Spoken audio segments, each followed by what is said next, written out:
যতক্ষণ না পর্যন্ত ম্যানেজমেন্ট তার পূর্ণ অধিকার ফিরে পাচ্ছে, যতক্ষণ না পর্যন্ত ম্যানেজমেন্ট তার স্বকীয় অধিকার ফিরে পাচ্ছে, ততক্ষণ পর্যন্ত বাংলাদেশের মাটিতে কোনো প্রতিষ্ঠান বিসিএস হবে না। প্রথম কথা হচ্ছে পিএসসি তাদের একটি সংশোধিত প্রজ্ঞাপনে এটি বলেছে যে ম্যানেজমেন্ট বিভাগের সাথে অন্য একটি কোড যুক্ত করে 698 নম্বর কোড যুক্ত করে, যেটি হচ্ছে ম্যানেজমেন্ট বিভাগের সমতুল্য আরও কিছু বিভাগকে বিশেষ সাধারণ শিক্ষা ক্যাডারে ম্যানেজমেন্টের সাথে অন্তর্ভুক্ত করা হবে, যেটি সম্পূর্ণরূপে প্রহসনমূলক।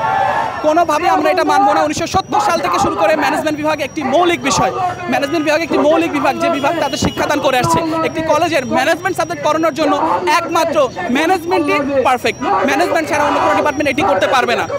এটির জন্য আমরা পিএসসিতে কথা বলেছি, ইউজিসিতে কথা বলেছি, ঢাকা বিশ্ববিদ্যালয়ের ভিসি থেকে ডিন পর্যন্ত কথা বলেছি। তারা যদি এটা সমাধান করতে না পারে তবে অবশ্যই আমরা হাইকোর্টের দ্বারস্থ হব।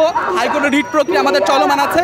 কোনোভাবেই আমরা ম্যানেজমেন্ট ছাড়া অন্য ডিপার্টমেন্টকে এই ক্যাডারের মধ্যে অন্তর্ভুক্ত হতে দিব না। যদি তারা অন্তর্ভুক্ত করে এই বিসিএস করার চেষ্টা করে তাহলে অবশ্যই আমরা প্রতিহত করব এবং কোনোভাবেই 49তম বিসিএসও আমরা হতে দিব না।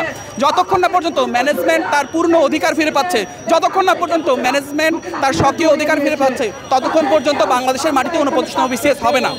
পিএসসিকে এসে হাইকোর্টে এই জবাবদিহি করতে হবে কোন এক্সপার্টাইজের বলে, কোন অধিকারের বলে ম্যানেজমেন্ট ডিপার্টমেন্টের সাথে কথা না বলে, ঢাকা বিশ্ববিদ্যালয় সহ অন্যান্য বিশ্ববিদ্যালয় ম্যানেজমেন্টের শিক্ষক এবং এক্সপার্টাইজদের সাথে কথা না বলে তারা অন্য ডিপার্টমেন্টকে ম্যানেজমেন্টের সমতুল্য হিসাবে গণনা করে। ম্যানেজমেন্টে শিক্ষাদানের জন্য এক্সপার্টাইজ হচ্ছে ম্যানেজমেন্ট ডিপার্টমেন্ট স্টুডেন্টরা।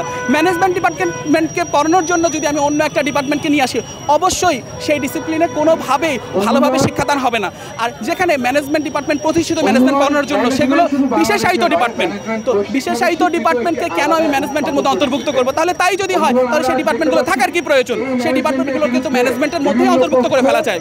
তারা যেহেতু বিশেষায়িত ডিপার্টমেন্ট, তাদের জন্য বিশেষায়িত কর্মসংস্থানের ব্যবস্থা করতে হবে। কেন ম্যানেজমেন্ট যেখানে স্বকীয়ভাবে শিক্ষাদান করেছে তার মধ্যে তাদেরকে অন্তর্ভুক্ত করে নিজেদের মধ্যে একটি কোন্দল সৃষ্টি করা হবে? এটি ষড়যন্ত্রমূলক এবং এটি প্রহসনমূলক। এটি কোনোভাবে আমরা মেনে নিতে পারি না।